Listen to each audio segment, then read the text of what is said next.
এখানে আমার এই ছোট্ট আয়োজনে এভাবে যে আসছেন সবাই।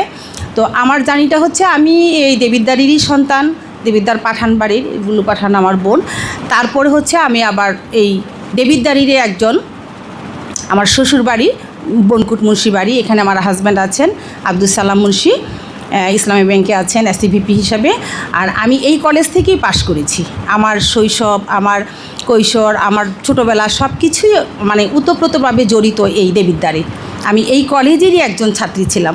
তো গত বছর যখন প্রোগ্রামটা করি তখনও ভেবেছিলাম এইখানে, কিন্তু ওরকম ঘনিষ্ঠ কেউ ছিল না, সেই জন্য আমি উপজেলা কমপ্লেক্সের টিউনু ছিলেন তখন, উনি হাসনাত খান, উনি অ্যারেঞ্জ করে দিয়েছিলেন, ওইখানে করেছি। এবার যেহেতু আমার ঘনিষ্ঠ ভাই আছেন তা ভাবলাম যে এইখানেই করি। তো এটা আমার যখন আমি এইখান থেকে ইন্টারমিডিয়েট পাস করার পর ঢাকা ইউনিভার্সিটি থেকে অনার্স মাস্টার্স পিএইচডি করি।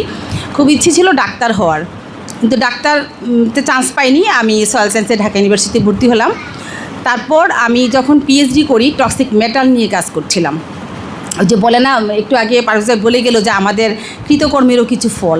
আমি টক্সিক মেটাল নিয়ে কাজ করছিলাম, যেটা আপনারা হয়তো হেভি মেটাল সবাই বুঝবেন না, কিন্তু ওই যে বাতাসে যে সীসা, বিষাক্ত যে সীসা যেটা আর কি আমাদের জন্য, শরীরের জন্য খুব টক্সিক, ওই মেটালটা নিয়ে বাংলাদেশের কিছু ক্রপসের উপরে আমি কাজ করছিলাম পিএইচডি ঢাকা ইউনিভার্সিটি থেকে।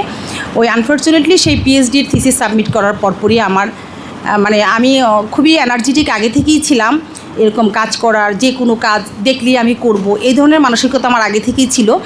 তো ওই পিএইচডির থিসিস সাবমিট করার পরপরই আমার সাধারণ ঠান্ডা কাশি জ্বর, এটা থেকেই আমার ডায়াগনোসিস হয়ে গেল অ্যাকুইট প্রোমাইলোসাইটিক লিউকোমিয়া, যেটা এক ধরনের ব্লাড ক্যান্সার। যেটা আমি বিভিন্ন সময় পড়তাম, জানতাম যে ব্লাড ক্যান্সার এই হয়